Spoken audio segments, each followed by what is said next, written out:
갈라디아서 들어가기입니다. 이 갈라디아서는 사도 바울이 쓴 첫 번째부터 시작을 한다면 로마서, 고린도전서, 고린도후서, 갈라디아서, 교리 서신 가운데 네 번째 속해 있는 서신서가 이 갈라디아서입니다.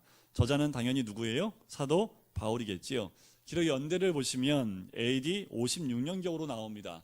그런데 여기 3차 선교여행 중에 기록한 것으로 추정이 되는데 학자에 의하면 1차 선교여행을 갔다 오자마자 썼다라는 분도 있고 이게 언제 쓰여졌는지는 확실히는 알 수 없습니다. 실제로 3차 선교여행 때 쓰여질 수도 있겠고요. 1차와 2차 선교여행 가운데 그 중간에 쓰여진 책일 수도 있고 어떤 분들은 제일 먼저 쓰여진 책이다라고도 보는 학자들이 있기도 합니다. 연대는 참고로 보시면 될 것 같고요. 발신자는 누구요? 사도 바울. 수신자는 갈라디아에 있는 교회들에게 편지를 씁니다. 갈라디아 지방 가운데 사도 바울이 첫 번째 선교 여행 때 여러 도시를 다니면서 복음을 전파하고 교회를 세우게 되지요. 주제를 보시면 오직 믿음으로 의롭게 됨. 자, 이거 보니까 뭐하고 똑같아요? 어느 서신하고 주제가 똑같습니까?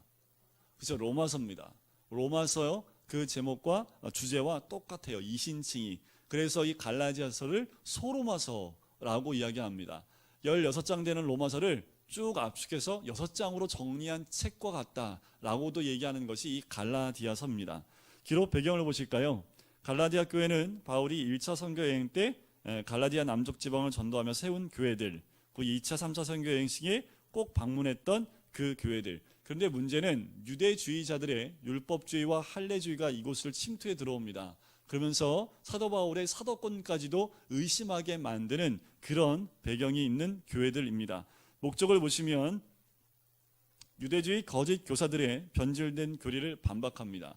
그래서 다른 복음서와 다르게 이 갈라디아서는요, 처음에 시작할 때 보통 다른 교회는 축복을 해주고 또 칭찬을 해주거나 이렇게 시작하는데 이 갈라디아는요, 저주를 받을지어다 이렇게 시작합니다. 왜 그렇게 했을까?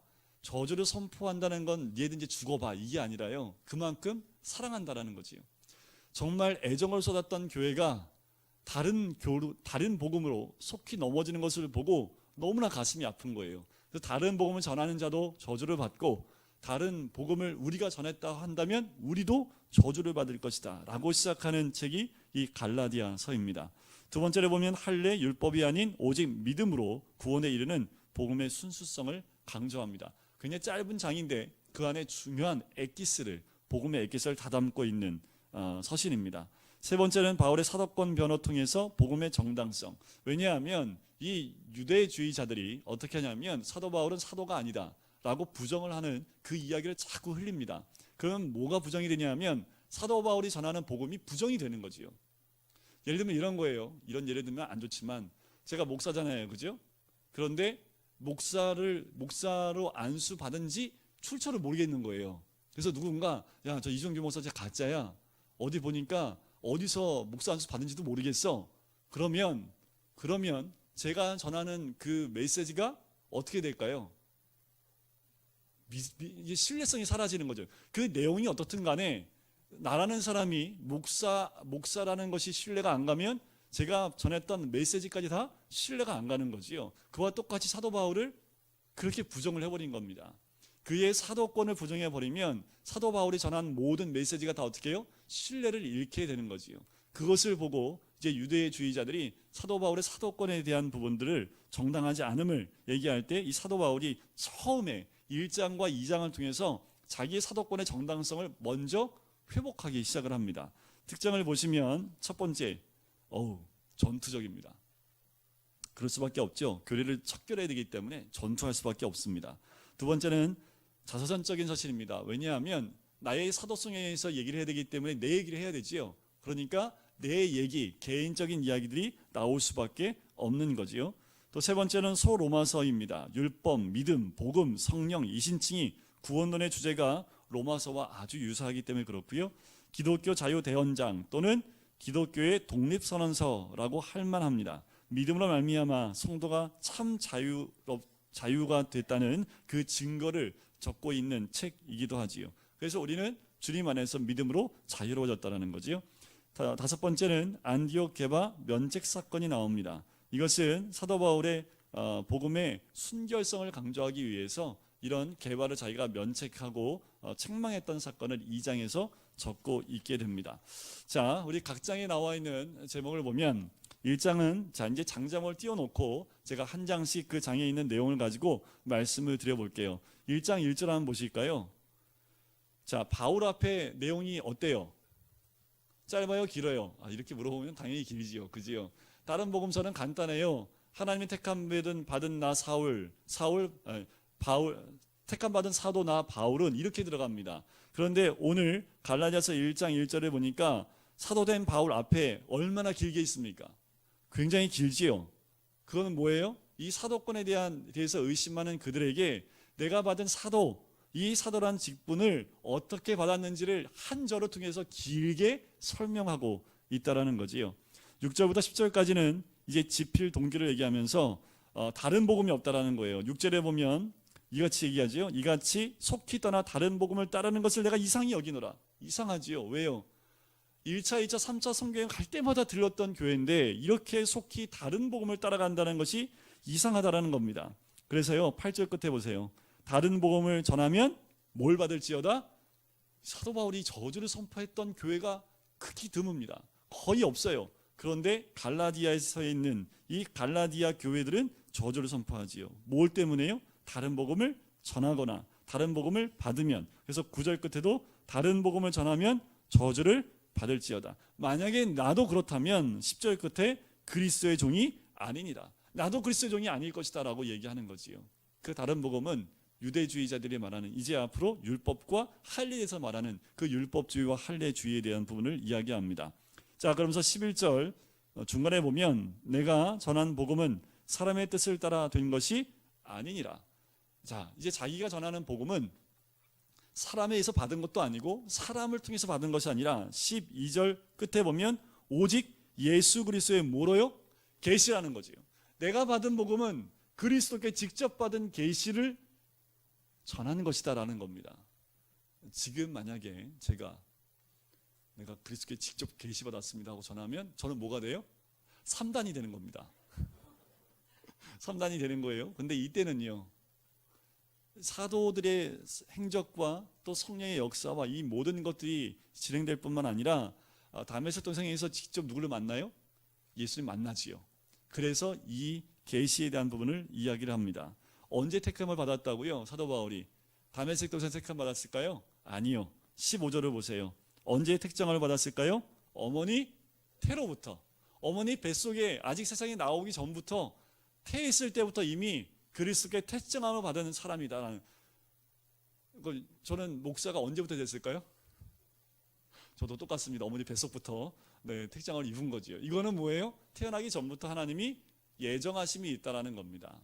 여러분들 저를 어떻게 만났을까요? 여러분들 태 속에 있을 때부터 하나님이 예정해 놓으신 거예요. 저거 만나라고. 사도 바울은 이런 믿음이 있었어요. 내가 사도가 된 것, 그리고 주님의 택함 받은 거는 이미 어머니 태에서부터 하나님의 택정을 받은. 그러니까 여러분들 사도 바울의 이 정체성이 어떻겠습니까? 대단하지요. 여러분들 어떤 믿음을 가지셔야 돼요? 이런 믿음을 가지셔야 돼요. 내가 예수님을 영접한 것은 누구의 의사가 아니라 하나님이 나를 사랑하심으로 이미 이 땅에 태어나기 전부터 하나님이 나를 콕 집어서 너 내 거야 라고 했다라는 겁니다. 자, 사도의 도자성에 대해서 5가지로 설명을 하는데요. 16절을 보시면 이렇게 나오지요. 그의 아들을 이방에 전하기 위해서 내 속에 나타내기를 기뻐하셨을 때에 내가 곧 혈육과 의논하지 아니하고. 자, 이방인을 위해서, 이방인에게 복음을 전하기 위해서 나에게 나타내시는데 내가 혈육과도 의논하지 않았다는 겁니다. 그러니까 섞이지 않았다는 거지요.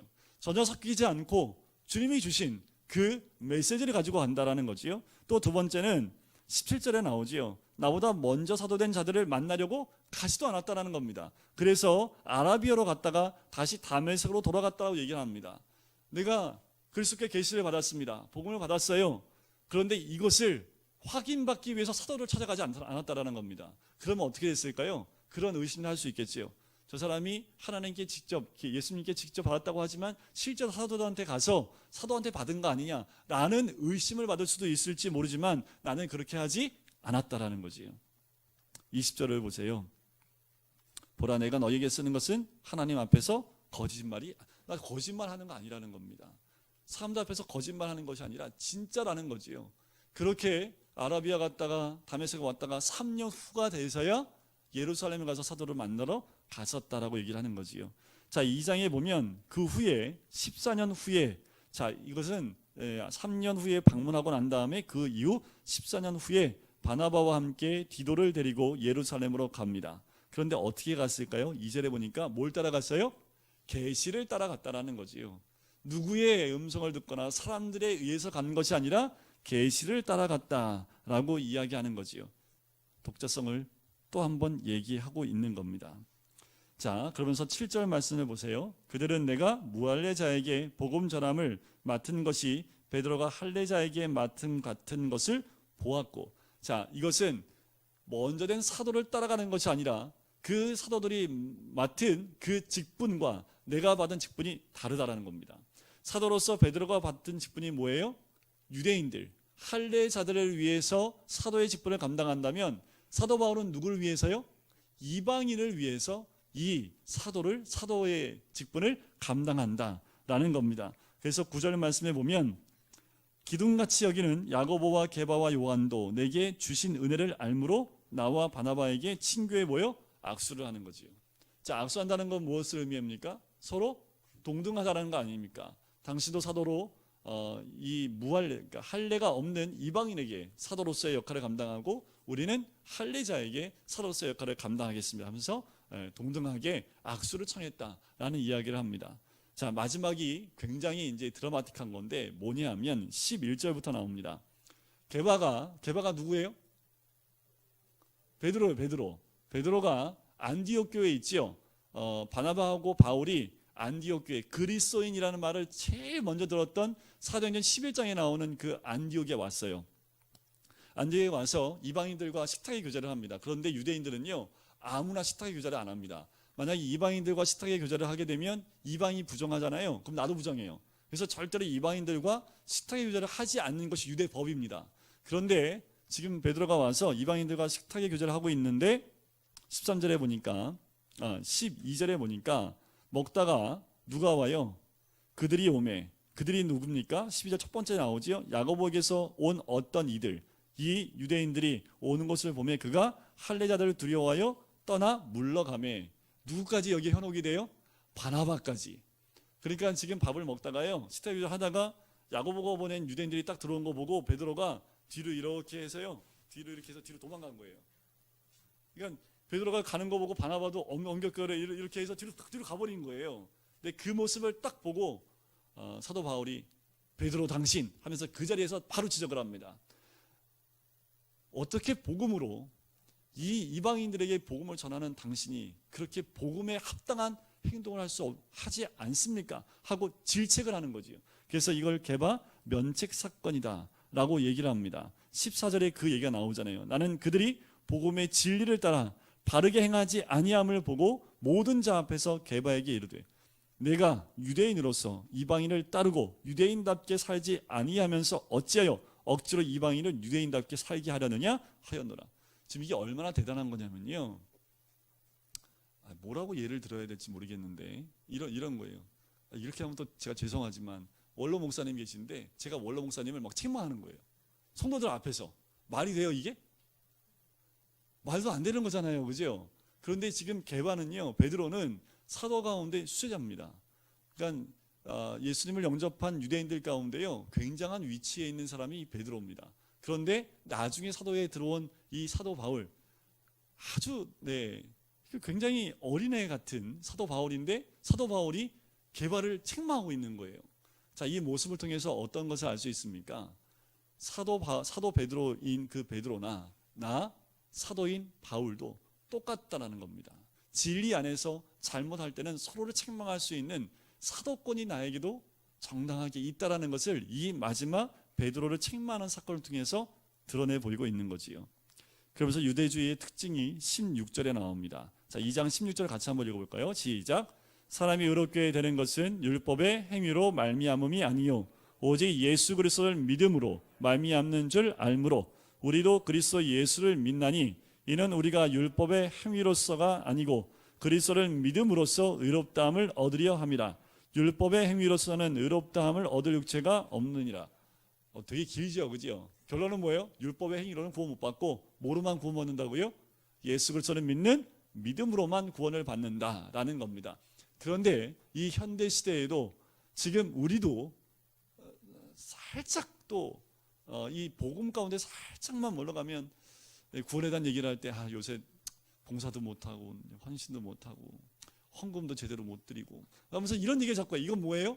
행위죠. 예수 그리스도는 믿는 믿음으로 구원을 받는 거지 우리 행위로 구원을 받는 것 아니라는 겁니다. 그러면서 자신의 신앙 고백이 20절에 나옵니다. 우리 암송했던 거잖아요. 내가 그리스도와 함께 십자가에 못 박혔나니 그런즉 이제는 내가 사는 것이 아니요 오직 내 안에 그리스도께서 사시는 것이라.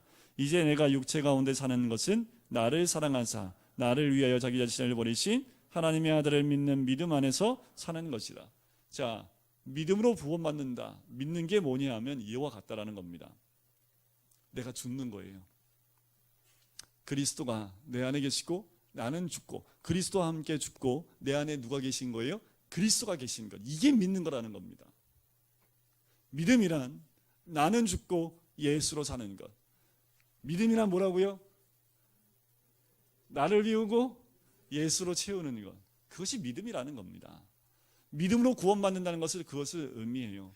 그냥 단지 믿는다, 입술로 믿는다 이런 것만 반복하는 것이 아니라 진짜 예수 그리스도를 믿는다는 것은 십자가와 예수 그리스도의 십자가에 함께 내가 죽고 내 안에 그리스도께서 사시는 것으로 살아가는 인생, 그것이 믿음으로 구원받은 인생이다 라고 얘기를 하고 있는 거지요.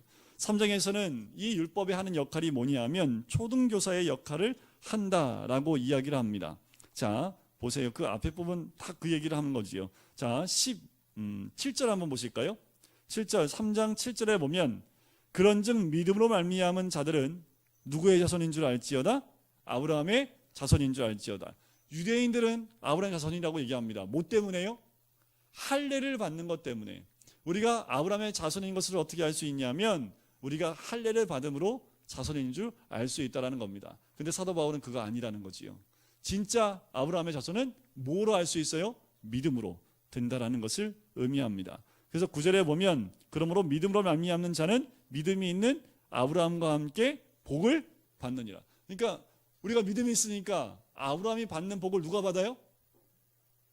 내가 받는 거예요. 이 믿음의 자손이 되어지고 아브라함의 자손이 됐다는 건 뭐냐면 하나님 믿는 그 아브라함의 믿음으로 그에게 복을 줬던 것처럼 우리가 그리스도를 믿으면 아브라함이 받았던 그 놀라운 복이 우리에게도 그대로 나눠지게 됨을 이야기하는 거지요. 안 좋으신가 봐요. 자, 그러면서 11절에 이런 얘기를 하지요. 끝에 이런 얘기가 나옵니다. 의인은 믿음으로 살리라. 믿음이 뭐라고요? 갈라디아서 2장 20절에 나와 있는 것이다 라고 말씀을 드렸지요. 13절 끝에 보세요. 나무에 달린 자마다 저주 아래에 있는 자라 하였습니다. 이것이 유대인들이 예수님이 메시아일 수 없다고 얘기하는 것이었습니다.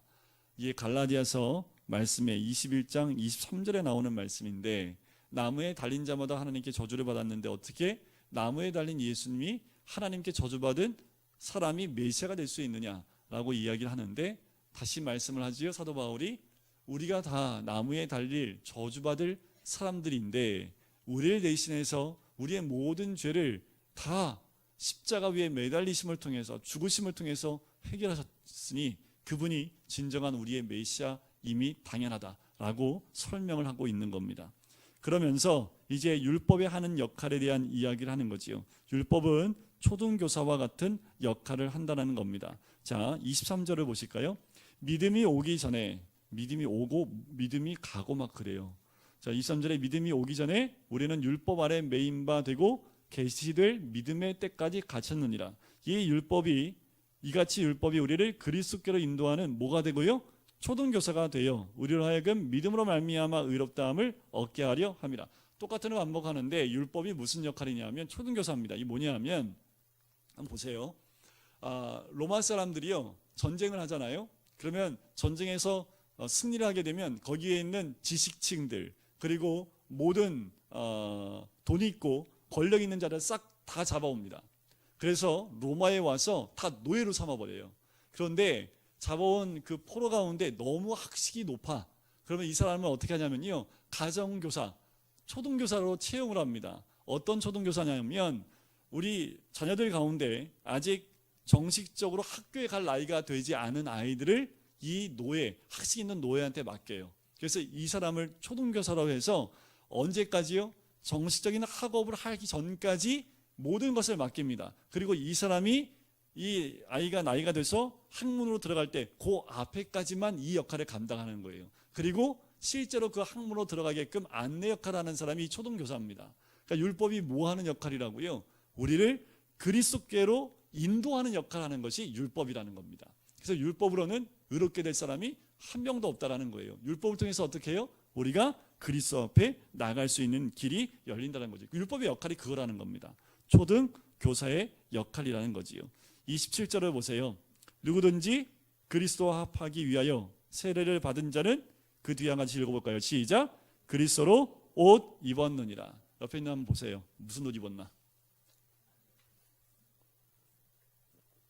무슨 옷 입으신 것 같아요? 그냥 자기 옷 입고 계신 것 같아요? 자, 우리는 다 세례를 받았기 때문에 무슨 옷을 입어요? 그리스도로 옷 입은 거지요.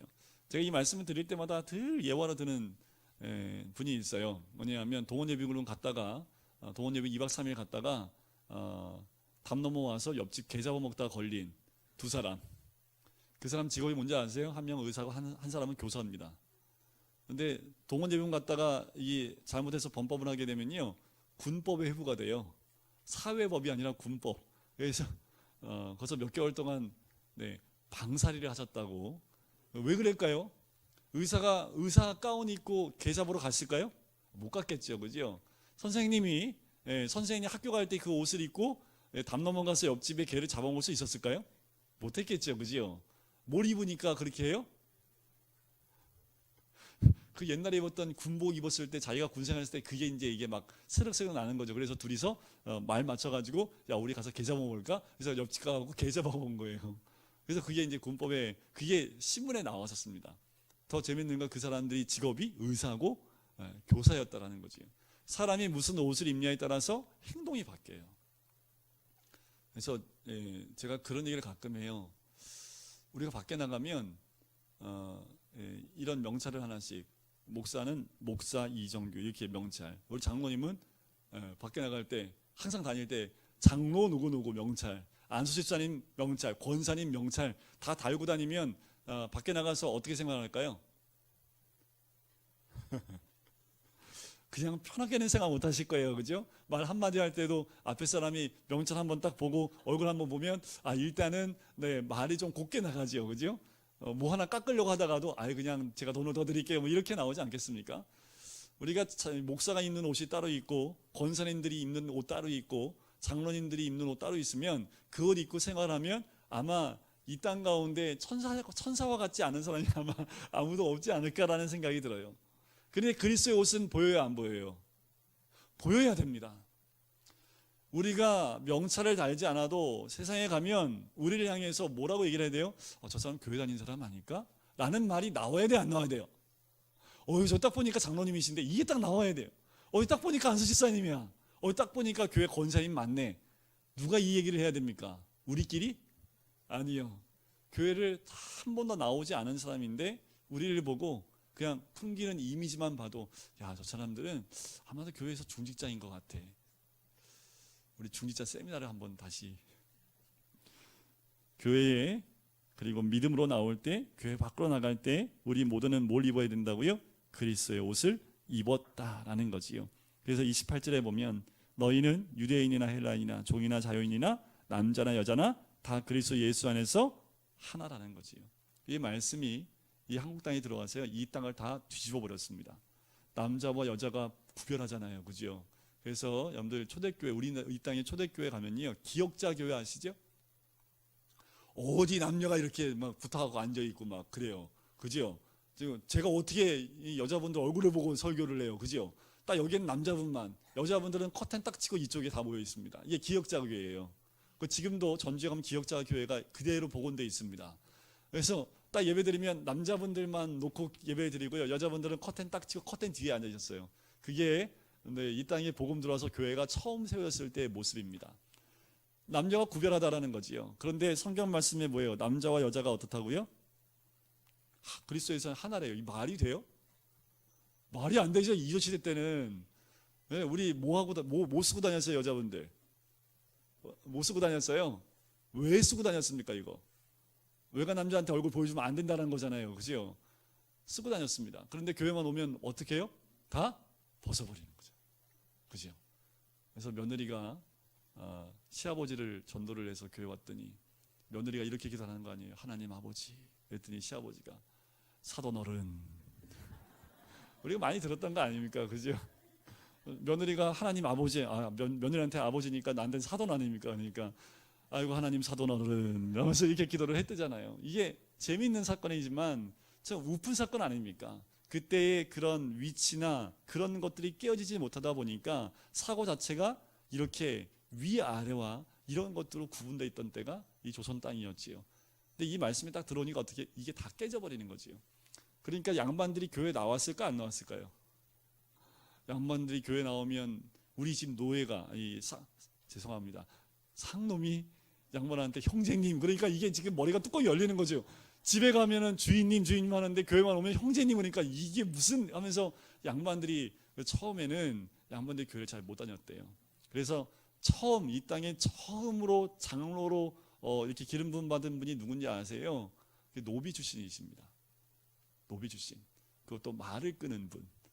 그 노비 중에서도 좀 이렇게 좀 낮은 노비가 있거든요. 그분이 그 장로가 됐다는 얘기가 있습니다. 그러니까 이 땅에도 그와 같은 거지요. 이 말씀을 통해서 새롭게 변화되는 거지요. 4장은 초등 학문에 대한 이야기를 합니다. 자, 3절에 보면 4장 3절에 이렇게 나오지요. 이와 같이 우리도 어렸을 때에 이 세상의 초등 학문의 아래에 있어서 종노릇하였더니, 바로 종노릇하였는데 때가 참에 그 아들을 보내사 여자에게서 나게 하시고 율법 아래에 나게 하신 것은 율법 아래에 있는 자들을 속량하시고 우리로 아들의 명분을 얻게 하려 하십니다. 그래서 예수님이 이 율법 아래에 나신 거지요. 그리고 율법 아래에 매여 있는 우리들에게 자유함을, 아들의 명분을 얻게 하셔서 6절 끝에 보면 아빠 아버지라 부를 수 있게 했을 뿐만 아니라 7절 두 번째 줄에 보면 이제 종이 아니라 아들로서 하나님의 말미암아 유업을 받을 자로 우리를 세워줬다라는 겁니다. 사도 바울이 그 갈라디아 성도들에 대해서 이야기를 합니다. 14절을 한번 보실까요? 갈라디아 성도들이 이 사도 바울에 대해서 이런 마음까지 가졌어요. 14절 두 번째 줄 끝에 보면 오직 나를 하나님의 천사와 같이 또는 그리스도 예수와 같이 영접하였도다. 그러니까 갈라디아 성도들이 어떻게 했다고요? 그렇게 영접을 했다라는 거지요. 또 어떻게까지 했냐면 15절 끝에 너희의 눈이라도 빼어 나에게 주었으리라.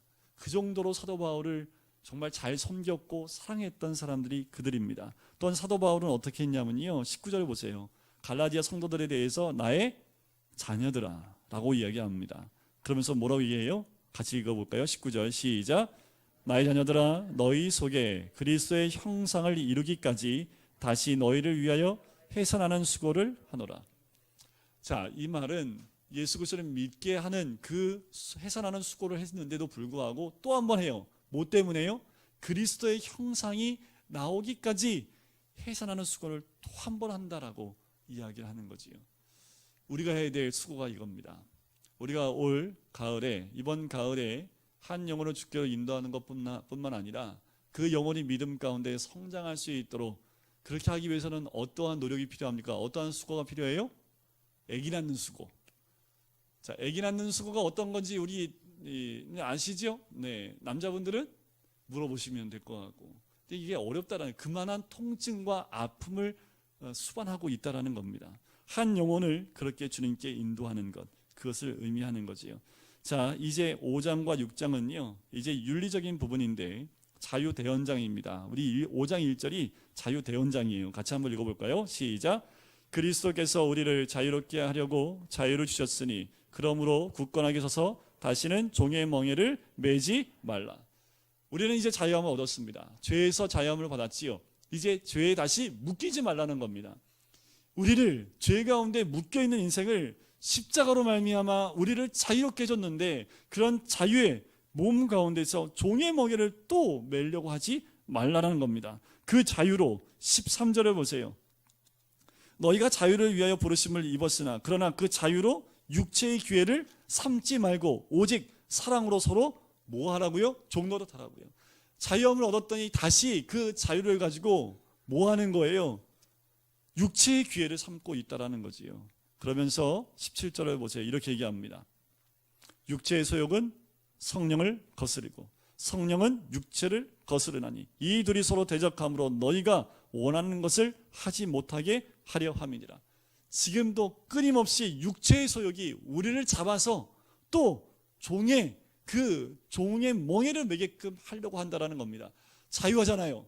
그 자유를 누려야 되는데 자유 가운데 있지 못하고 또 육체의 소욕에 묶여서 그대로 나아가는, 그래서 우리 안에 성령과 육체의 소욕이 날마다 싸우고 있다는 거 아닙니까?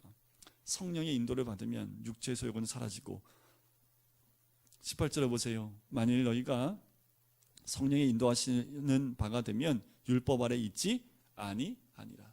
우리는 누구의 인도를 받아야 됩니까? 성령의 인도를 받아야 됩니다.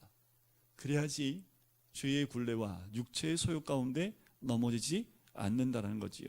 그 육체의 일이 뭡니까? 음행, 19절 나오지요. 더러운 거, 호색, 우상숭배, 주술, 원수 맺는 거, 분쟁, 시기, 분냄, 당짓는 것, 분별함과 이단과 투기와 술취함과 방탕함과 또 그와 같은 것들이라. 전에 너희에게 경계한 것 같이 경계하노니 이런 일을 하는 모든 자들은 하나님의 나라를 유업으로 받지 못한다. 하나님의 나라를 유업으로 받지 못한다는 건 뭡니까? 하나님의 아들 아니라는 겁니다. 하나님의 자녀 아니라는 거잖아요. 다시 이 육체의 일로 돌아가지 말고 뭘 맺으라고요? 22절. 오직 성령의 열매는 사희와 오자양 충원절이라고요. 첫 글자만 따면 됩니다. 사희와 오자양 충원절. 사랑과 희락과 화평과 오래 참음과 자비와 양선과 충성과 온유와 절제니 이와 같은 것을 금할 법이 없는 거지요. 그러기 위해서는요. 24절입니다. 같이 한번 읽어볼까요? 시작. 그리스도 예수의 사람은 육체와 함께 그 정욕과 탐심을 어디다 박으라고요? 십자가에 못 박으라고요. 한 번만 박으면 될까요? 한 번만 박으면 그냥 끝났으면 좋겠어요. 저도 그냥 한 번 날 잡아서요. 야, 오늘 푸닥거리 한번 하자. 그래서 야, 십자가에 한 번 딱 못 박아. 그러니까 그런 거 이제 남자들 군대 가면 그 가스실 들어가요.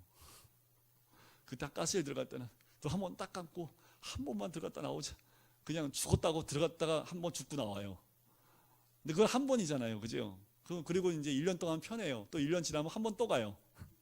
그러면 또 한 번만 죽자. 1년에 한 번 있는 거. 이러면 되는데 이 육체와 함께 그 정욕과 탐심 십자가에 못 박는 거, 눈 딱 한 번만 못 박자. 이러면 얼마나 좋을까요? 그런데 우리의 안에 있는 탐심과 탐욕은요. 한 번 못 박아서 끝나지 않더라고요. 또 올라오고 또 올라오고 나로 하여금 또 죄의 종의 멍에에 붙잡게 하는 거지요. 그러니까 이 말은 뭐예요? 늘 우리가 십자가 위에 이 육체와 육체의 일과 정욕과 탐심을 못 박아야 됨을 의미합니다. 이제 6장은요. 사랑의 실천을 권면합니다. 2절에 보면 이렇죠. 너희가 짐을 서로 지라. 그죠? 그런데 5절에 보세요. 각각 자기의 짐을 질 것이라. 무슨 말이에요 이게 또? 왜? 네, 너희가 짐을 서로 지라고. 서로 져. 짐을 서로 져줘. 이랬는데 5절엔 각기 자기의 짐을 질 것이요. 뭐 짐을 서로 나눠지라는 얘기예요. 또 자기 걸 지라는 얘기예요. 야, 이게 뭐냐면 2절에 나오는 짐은요. 5절에 나오는 짐과 단어가 달라요. 근데 번역을 똑같은 단어를 쓴 겁니다. 첫 번째 나온 짐은요. 바로스라는 말을 쓰는데 혼자 감당할 수 없는 무거운 짐을 뜻할 때 이 2절에 나온 짐입니다. 그러니까 이 무거운 짐을 서로 갈라지라는 거죠. 그래서 갈라디아서에 써 있는 거예요. 이 말이. 근데 와닿는 분은 몇 분 계시네요. 웃으시는 분은 이제 이해를 하신 거죠. 그죠? 그래서 너희가 짐을 서로 갈라지라. 그런데 5절에 나오는 그 짐은요. 포르타온이라는 말인데 군인들이 행군할 때 지는 짐이에요. 그러니까 행군할 때 지는 짐이기 때문에 간편한 짐을 의미합니다. 혼자만 지을 수 있는 정도의 무게의 짐. 2절은 혼자서 감당할 수 없는 짐. 그 말을 의미하는 거지요. 7절을 보세요. 우리가 무엇을 심어요? 사람이 무엇으로 심든지 어떻게 해요? 그대로 거둔다라는 거지요. 그래서 우리가 뭘 심어야 될지가 굉장히 중요합니다. 뭘 심어야 될지 8절에 나와요. 자기의 육체를 위하여 심는 자는 뭘 얻어요? 육체로부터 썩어질 것을 거두고, 성령을 위하여 심는 자는 성령으로부터 뭘 얻어요? 영생을 거둡니다. 여러분들 이번 가을에는 그래서요, 성령을 위하여 심자고 제가 말씀을 드리는 거예요. 그게 뭐예요? 한 영혼 구원하는 게 심는 거지요. 그 영혼을 구원할 때 생명이 그 열매로 맺히게 될 줄 믿습니다. 그래서 이렇게 하다가 낙심하지 말라고요. 9절에 보세요. 우리가 그렇게 전도하고 선을 행하다가 낙심하지 말지니 포기하지 아니하면 때가 이름에 거두리라. 이 말씀 딱 붙잡으시고 여러분들 포기하시면 안 됩니다. 때가 되면 하나님께서 거두게 하시는 줄 믿습니다. 자, 이제 11절부터 마지막 18절까지는요 결론적 훈계와 축도의 내용이 나오는데, 자, 유대주의자의 특징을 마지막에 한 번 더 얘기해요. 12절 보실까요? 육체의 모양을 내려 하는 자들이 억지로 너희에게 할례를 받게 함은, 자, 육체의 모양이 뭐예요? 할례라는 거지요. 이 할례로 육체의 모양을 내려 함은 그들이 그리스도의 십자가로 말미암아 박해를 면하려 함뿐이라. 이게 뭐냐하면 예수를 복음을 믿는 자들이 워낙 박해를 많이 받으니까 유대인들이 뭐라고 꼬실라이제이션 하냐면요, 이렇게 하는 거예요. 할례 받으면 너 박해 안 받아. 그래서 육체의 모양을 내봐. 그러면 박해 안 받아. 그러면서 사람들을 자꾸 유혹을 하는 거지요. 13절에 보니까 할례를 받는 그들이라도 스스로 율법은 지키지 아니하고 할례만 받게 하는 거예요. 뭐예요? 그들이 너의 육체로 자랑하려 함이라는 거지요. 자, 그러면서 14절, 그러나 우리 사도 바울은 뭐만 자랑한다고요? 주 예수 그리스도의 십자가 외에 결코 자랑할 것이 없다라는 거지요. 세상에 대하여 나는 못 박혔고 또한 나도 세상에 대하여 십자가에 못 박혔느니라. 이제 너하고 나는 건널 수 없는 강이 있다라는 거지요. 나는 십자가만 자랑하는 삶을 살겠다. 할례나 무할례가 아무것도 아니로되 오직 새로 지으심을 받은 것만이 중요하니라. 그리스도 안에서 믿음으로 새 생명을 얻은 것, 그것만이 중요하다라는 거지요.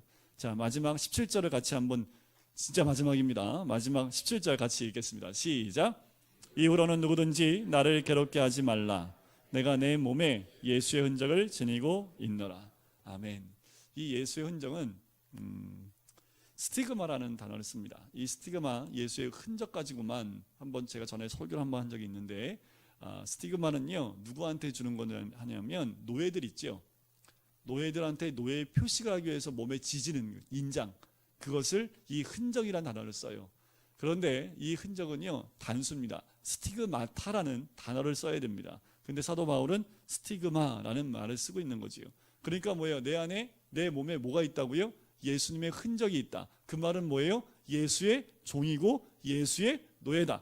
누가 봐도 쟤는 저 집 노예야, 누가 봐도 저 사람은 저 집 종이야 라는 것을 그 흔적을 통해서 알 수 있는데, 사도 바울은요 누가 봐도 저 사람은 예수의 종이야 라는 걸 알 수 있다는 거지요. 어떻게 알 수 있을까요? 몸에 뭐가 있었을까요?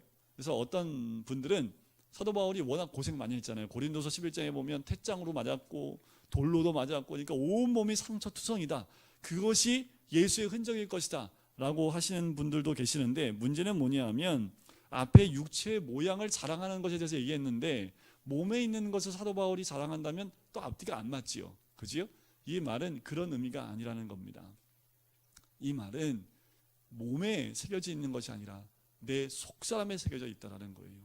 나의 삶 가운데 새겨져 있다라는 거예요. 내가 걷는 걸음 속에서, 내가 밥 먹는 모습 속에서, 내가 누구와 대화하는 그 대화의 내용 속에서, 그리고 내가 아침에 눈을 뜨고 밤에 눈을 감을 때까지의 모든 삶을 통해서 드러나는 흔적들이 내 삶 구석구석에 새겨져 있다는 겁니다. 그게 예수의 흔적이에요. 그래서 사도 바울을 보면 누굴 봐요? 예수를 보는 겁니다. 그래서 우리가 어느 나무에 붙어있느냐에 따라서 그 나무가 된다고 말씀을 드렸죠. 다시 한번 말씀드리면 우리는 어느 나무에 붙어 있어야 돼요? 예수나무에 붙어 있으면 됩니다. 그러면 우리를 뭐라고 봐줘요? 예수라고 봐주는 겁니다. 왜요? 그 나무에 붙어 있는 가지기 때문에 그 가지도 예수나무지요. 그러면 자연스럽게 예수의 열매를 맺게 되어지게 되는 거지요. 그것이 바로 오늘 갈라디아서 마지막에 사도 바울이 예수의 흔적을 갖는 모습이다라고 이야기하는 겁니다. 이 갈라디아서 말씀을 통해서 믿음에 다시 확고히 있을 뿐만 아니라 우리 안에서 진정한 육체의 현자일은 버리고 성령의 인도하심을 받아서 성령의 열매를 맺으시는 우리 모든 성도님 되시기를 주의 이름으로 간절히 축원드립니다. 우리 같이 한번 기도할까요?